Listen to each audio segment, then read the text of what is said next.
Am study 247-এ সকলকে স্বাগত জানাই। আশা করি সকলে ভালো আছো এবং সুস্থ আছো। এসএসসি জিডির সম্বন্ধে কিছু আপডেট দেবো তোমাদের। দেখো, এসএসসি জিডির টেন্টেটিভ যে ডেটটা দেওয়া ছিল পরীক্ষা শুরু হওয়ার ডেট 23শে ফেব্রুয়ারি, ঠিক আছে। কিন্তু 23শে ফেব্রুয়ারিতে পরীক্ষাটা কিন্তু হবে না, ঠিক আছে। কিছু বিশেষ সমস্যার জন্য পরীক্ষাটা কিছুদিন পিছিয়ে যাবে। তা পরীক্ষাটা কবে হতে পারে? দেখো, পরীক্ষা হওয়ার যত সম্ভব পরের মাসে, মার্চ মাসে পরীক্ষা হবে।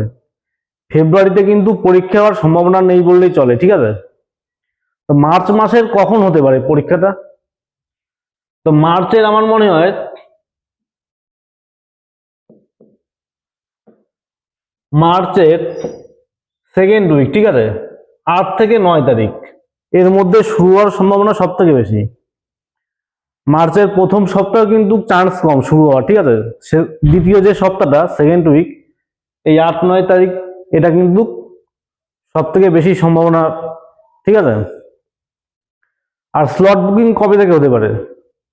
স্লট বুকিং কিন্তু মোটামুটি ফেব্রুয়ারির 20 তারিখের পর থেকে সম্ভাবনা আছে, ঠিক আছে।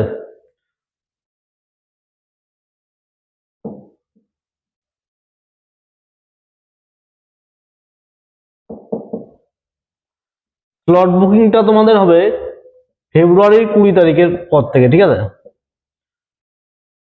বা ফেব্রুয়ারির যে শেষ সপ্তাহ, লাস্ট উইক, তার যে কোনো দিন হতে পারে শুরু, ঠিক আছে। তো তোমরা কিন্তু একটা ভালো একটা সময় পাচ্ছ, মানে মোটামুটি 10 থেকে 15 দিন কিন্তু আরো এক্সট্রা টাইম পেয়ে যাচ্ছ। তা আমি তোমাদের বলবো, তোমরা কিন্তু এই সময়টা একদম কোনোভাবেই নষ্ট করবে না, ঠিক আছে। এই যে সময়টা পাচ্ছ অতিরিক্ত, তার জন্য পড়াটা কিন্তু ঢিলেমি দিলে চলবে না কিন্তু। এটাই তোমরা আরো ভালোভাবে কাজে লাগাবে এই টাইমটা, যাতে এক্সামটা কিন্তু এবারই তোমরা ক্র্যাক করতে পারো, ঠিক আছে। তাহলে দেখো, তোমরা কিন্তু মোটামুটি জানো কি কি করতে হবে, সবই জানো যে 80টা প্রশ্ন 160 নম্বরের, ঠিক আছে। তা 1 ঘন্টা টাইম, মেন হচ্ছে টাইম ম্যানেজমেন্ট করাটাই কিন্তু বড় একটা ব্যাপার। অঙ্ক সবাই পারবে, জিআইও সবাই পারবে, কিন্তু কম টাইমের মধ্যে কে করতে পারবে, সেই কিন্তু ভালো নাম্বারটা তুলতে পারবে, ঠিক আছে। তাই এখন যে সময়টা আছে, অতিরিক্ত যে সময়টা তোমরা পাচ্ছ, তোমরা মোটামুটি প্র্যাকটিসটা বেশি করে করো, মক টেস্টটা বেশি করে দাও, ঠিক আছে। যেগুলো বেশি অসুবিধা হচ্ছে, বেঁধে যাচ্ছে বারবার যে অঙ্কগুলো, সেগুলো বেশি করে প্র্যাকটিস করো, তাহলে কিন্তু তোমরা এবারই এক্সামটা ক্র্যাক করতে পারবে। তো ভিডিওটা ভালো লাগলে কিন্তু অবশ্যই লাইক করবে এবং চ্যানেলটা সাবস্ক্রাইব করে দেবে।